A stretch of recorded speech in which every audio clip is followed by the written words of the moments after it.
The number one question I get asked is, where do I start? If I don't know anything, if I don't have any money, I don't have any experience, I don't even know how to find houses, where do I start?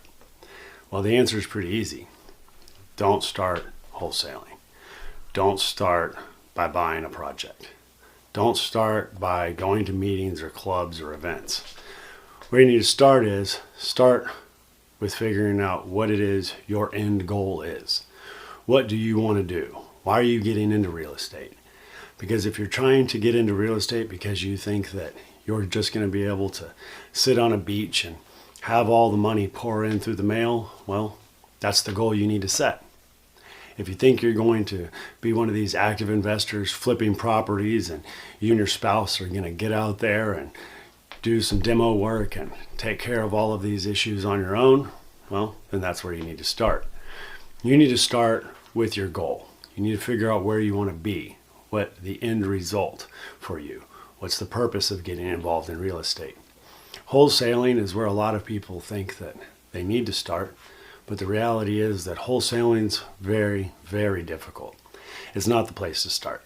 The reason it's not the place to start is pretty simple. It's because you need to be able to know how to do everything there is in regards to real estate in order to be able to wholesale real estate.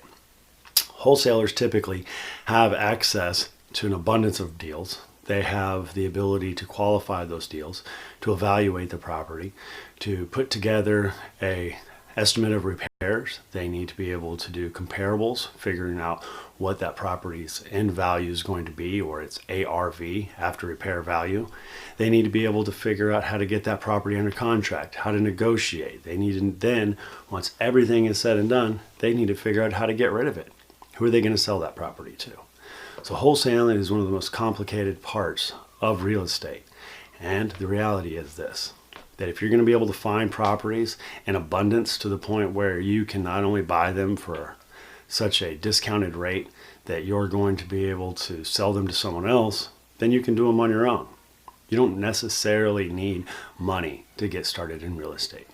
What you need is knowledge, and you need resources. Those resources, as I've mentioned before, is time. Now, if you're going to be able to get into this, it's pretty simple. Here's a couple of examples that are really brief, really easy. For sale by owner. There's tons of people out there that don't want to have to fix up their house, that don't want to have to do the work to make it right, to get the maximum amount of return on investment. So what you do is you find people that are selling their house for sale by owner.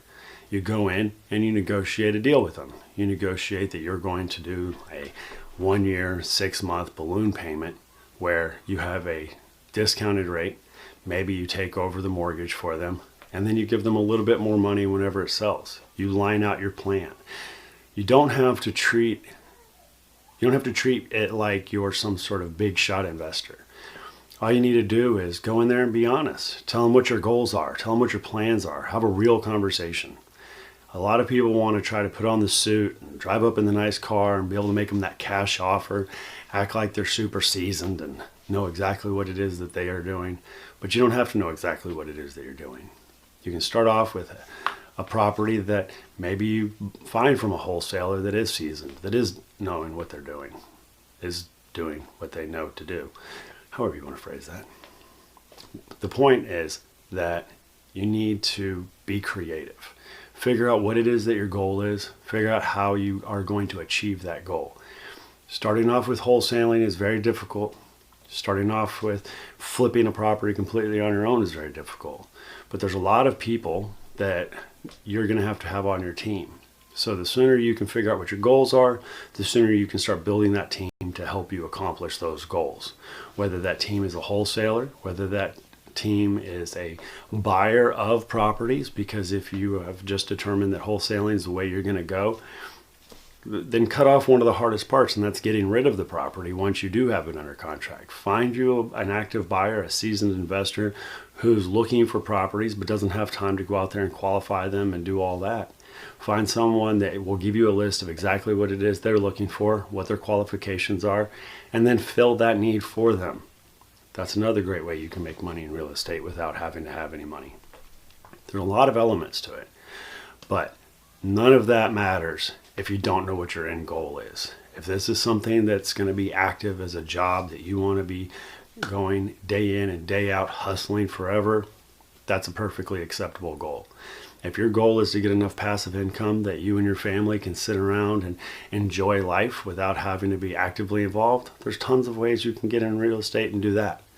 So the most important thing to get started is not to worry about what it is that you have, not to worry about what you don't have, but to figure out what your goal is, what your end result is that you want for yourself, for your family, and for your investment future.